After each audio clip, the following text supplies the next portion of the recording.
السلام علیکم دوستو ماضی میں یہودی اللہ تعالیٰ کی مسلسل نافرمانی کرتے رہے، اسی لیے ان پر عذاب بھی نازل ہوئے۔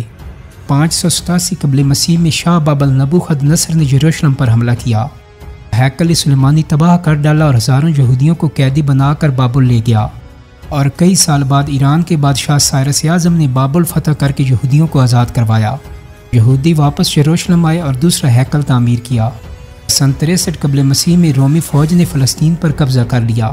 رومی بھی ہزاروں یہودیوں کو غلام بنا کر روم لے گئے، جہاں ان سے پست و رذیل کام کرائے گئے، اور یوں رومی اور یہودیوں کے مابین ایک طویل تصادم شروع ہو گیا۔ یہودیوں نے کئی بار بغاوتیں کی جو کہ رومی فوج نے کچل دیں، اور سن 70 میں آخر کار رومیوں نے یہودیوں کا مرکز دوسرا ہیکل بھی برباد کر ڈالا۔ اسی سال یہودیوں پر ٹیکس بھی لگ گیا، تو اب وہ ٹیکس دے کر ہی اپنی مذہبی رسومات ادا کر پاتے۔ سن 135 عیسوی میں رومی حکومت نے یہودیوں کو یروشلم سے نکال دیا، اور اب وہ سال میں صرف ایک دن کے لیے اپنا مذہبی یوم منانے آ سکتے تھے۔ دوستو یہودی بار بار بغاوتیں کرنے کے باعث رومی حکومت کے لیے مسئلہ بن چکے تھے، تو رومی حکمرانوں نے انہیں گروہوں کی صورت میں زبردستی مختلف علاقوں میں بھجوا دیا، اور اس طرح یہودی تتر بتر ہو گئے۔ ان پر یہ عذاب اس لیے آیا تھا کہ انہوں نے اللہ کے نبی حضرت عیسیٰ علیہ السلام کو اذیتیں دیں اور اپنی دانست میں انہیں شہید کر ڈالا۔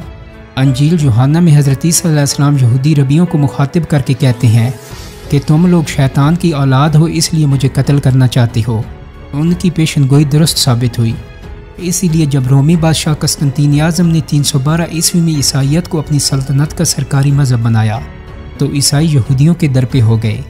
وہ یہودیوں کو یسوع مسیح علیہ السلام کا قاتل سمجھتے تھے، اور دوستو یہی وجہ تھی کہ قسطنطین اعظم کی والدہ ملکہ ہیلینا کے حکم پر ہیکل کے مقام پر شہر کا کوڑا پھینکا جانے لگا۔ گویا یہودیوں کے مقدس ترین مقام کو عیسائیوں نے کوڑا گھر بنا لیا۔ لیکن تعجب کی بات یہ ہے کہ آج امریکہ اور یورپ میں لاکھوں عیسائی یہودیوں کو اپنا بھائی بنا چکی ہیں، تو یہ انقلاب کیوں کر آیا؟ اس کے پس پشت بھی ایک طویل مذہبی داستان پوشیدہ ہے۔ مختصر یہ کہ یہودیوں نے بڑی عیاری اور چالاکی سے بائبل کی تفسیر میں رد و بدل کر کے عیسائی عوام کو گمراہ کیا اور یوں اپنا دوست بنا لیا۔ جب رومی فلسطین پر قابض ہوئے تھے تو بہت سے یہودی از خود بھی مختلف علاقوں میں ہجرت کر گئے تھے۔ دوستو سن 100 عیسوی میں یوسف فلاوی نامی ایک ممتاز رومی نژاد یہودی مورخ گزرا ہے۔ وہ لکھتا ہے کہ جب دوسرا ہیکل تباہ ہوا تو فارس، عراق اور عرب میں یہودی بستیاں آباد تھیں۔ گویا کئی یہودی 2000 سال پہلے عرب چلے آئے تھے، اور بعض یہودی قبائل مدینہ منورہ اور قرب و جوار کے علاقے میں بھی آباد ہوئے۔ فلسطین میں یہودیوں کی اکثریت رہائش پذیر تھی، مگر انہیں یروشلم میں رہنے کی اجازت نہ تھی۔ مزید برآں عیسائی حکومتوں نے انہیں نیا کنیسہ بنانے سے بھی روک دیا تھا۔ وہ کوئی سرکاری عہدہ بھی نہیں رکھ سکتے تھے۔ معمولی واقعات پر یہودیوں کو مارا پیٹا جاتا۔ غرض عیسائی حکمرانوں نے یہودیوں کے ساتھ جانوروں جیسا ذلت آمیز سلوک روا رکھا، لیکن اس کے برعکس جو یہودی عرب میں آباد تھے وہ پرامن اور خوشحال زندگی بسر کر رہے تھے، اور ان کے عربوں سے اچھے تعلقات تھے۔ اسی دوران عرب میں اسلام کا سورج طلوع ہوا۔ جب رسول اللہ صلی اللہ علیہ وسلم مدینہ تشریف لائے تو مسلمانوں اور یہودیوں کا ربط و ضبط بڑھ گیا۔ یہودیوں میں اچھے برے دونوں قسم کے لوگ موجود تھے، اسی لیے تعلقات بھی اونچ نیچ کا شکار رہے۔ عیار و مکار یہودیوں کو حضور اکرم صلی اللہ علیہ وسلم نے سزائیں بھی دیں، جبکہ غریب امن پسند یہودیوں کو اسلامی حکومت سے وظائف بھی ملتے رہے۔ گویا نبی کریم صلی اللہ علیہ وسلم اور مسلمانوں نے عیسائیوں کی طرح تمام یہودیوں کو حضرت عیسیٰ علیہ السلام کا قاتل گردان کر ان سے تحقیر آمیز سلوک نہیں کیا، بلکہ ہر یہودی سے انفرادی طور پر پیش آئے۔ تو یہی وجہ ہے کہ کئی یہودی مسلمانوں کے حسن سلوک سے متاثر ہو کر اسلام لے آئے۔ جب 638 میں مسلمانوں نے یروشلم فتح کیا تو ٹیمپل ماؤنٹ پر دوسرے ہیکل کا نام و نشان نہیں تھا۔ عیسائی اس مقام پر کوڑا کرکٹ ڈالتے تھے، مگر اللہ تعالیٰ نے اس مقام کو مقدس حیثیت دے رکھی تھی، تو اسی لیے اس کی شان و شوکت بحال کرنے کی خاطر اسے مسلمانوں کے حوالے کر دیا گیا۔ وہ مسلمانوں کے لیے مقدس مقام بن چکا تھا۔ حضور اکرم صلی اللہ علیہ وسلم نے کئی سال اس کی سمت رخ کر کے نماز ادا فرمائی تھی۔ نیز اسی مقام سے آپ صلی اللہ علیہ وسلم شب قدر کی رات عالم بالا تشریف لے گئے تھے۔ چنانچہ خلیفہ دوم حضرت عمر فاروق رضی اللہ تعالیٰ عنہ نے ٹیمپل ماؤنٹ کی صفائی کرائی اور وہاں نماز پڑھی، اور اس کے بعد اموی خلفاء نے اس جگہ مسجد اقصی، گنبد زخرہ اور دیگر تعمیرات بنوا دیں، اور یوں امت مسلمہ کا تیسرا مقدس مقام حرم الشریف وجود میں آ گیا۔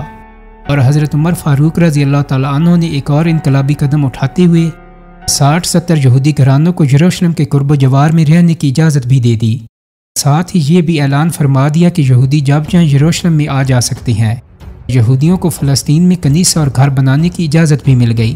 اس طرح عیسائیوں نے یہودیوں کی نقل و حرکت پر جو کڑی پابندیاں عائد کر رکھی تھیں، اسلامی حکومت نے ان کا خاتمہ کر دیا اور اس نے یہودیوں سے عمدہ سلوک کیا، جبکہ آنے والی صدیوں میں تو خلافت اسلامیہ یہودیوں کے لیے مسیح اور نجات دہندہ ثابت ہوئی، اور یہ سچائی مسلم ہی نہیں غیر مسلم محقق بھی بیان کرتے ہیں۔ دوستو، جب 632 عیسوی میں نبی کریم صلی اللہ علیہ وسلم کی وفات کے بعد مسلمان اگلے 70-80 برس میں ایشیا سے لے کر افریقہ اور روس تک وسیع علاقے اپنے زیر نگین لے آئے اور مسلمان دنیا کی ایک بڑی سپر پاور بن گئے، تو انہوں نے اپنی سلطنت میں معاشی سرگرمیوں کو فروغ دیا، نئی صنعتیں لگیں، تجارت کے نئے مواقع پیدا ہوئے اور کاروبار بھی نمو پذیر ہو گیا۔ مسلمان حکمران سائنس و ٹیکنالوجی کی سرپرستی کرنے لگے۔ غرض علم پرور اسلامی تعلیمات کے زیر اثر اسلامی خلافت میں بھی معاشی و معاشرتی انقلاب برپا ہو گیا۔ 850 عیسوی تک مسلمانوں کی کوشش سے ایسی زبردست خلافت اسلامیہ وجود میں آ گئی جو ایک طرف تو چین و ہندوستان، دوسری سمت روس اور تیسری طرف مراکش و اسپین تک پھیل گئی۔ اس سلطنت میں زراعت، صنعت و تجارت اور کاروبار نے بھی بھرپور ترقی کی، نئے کارخانے لگے اور نت نئے پیش ظہور میں آئے، نئے شہروں اور قصبوں کی بنیاد بھی رکھی گئی۔ دوستو، قابل ذکر بات یہ ہے کہ ان ڈرامائی تبدیلیوں کی وجہ سے خلافت میں ایسے افراد کی مانگ بھی بڑھ گئی جو کہ تعلیم یافتہ اور مختلف علوم و فنون میں طاق اور ہنرمند ہوں۔ تو اس زمانے میں کئی یہودی ایشیائی، افریقی اور قرب و جوار کے ممالک میں مقیم تھے۔ ان سبھی یہودیوں نے اسلامی خلافت کے کسی نہ کسی نجی اور سرکاری شعبے میں ملازمت کر لی۔ انہیں ملازمت اس لیے ملی کہ وہ تعلیم یافتہ اور ہنرمند تھے، جبکہ یہودی اس لیے ملازمتوں کی جانب مائل ہوئے تھے کیونکہ انہیں کھیتی باڑی سے زیادہ ملازمت میں آمدن ہو رہی تھی۔ لہٰذا چند اشروں میں لاکھوں یہودیوں نے زراعت کو خیرآباد کہا اور اسلامی سلطنت میں صنعت و تجارت، کاروبار، درس و تدریس اور سرکاری شعبوں سے وابستہ ہو گئی، اور یوں یہودیوں کی زندگیوں میں نیا انقلاب آ گیا۔ دوستو، امید کرتا ہوں کہ میری آج کی ویڈیو آپ کو پسند آئی ہوگی۔ اگر ویڈیو اچھی لگی ہے تو اس کو لائک اور شیئر کر دیں۔ میرے چینل کو سبسکرائب کرنے کے ساتھ ساتھ بیل آئیکن کو بھی کلک کر دیں تاکہ آپ کو میری آنے والی مزید ویڈیوز کے نوٹیفیکیشن ملتے رہیں۔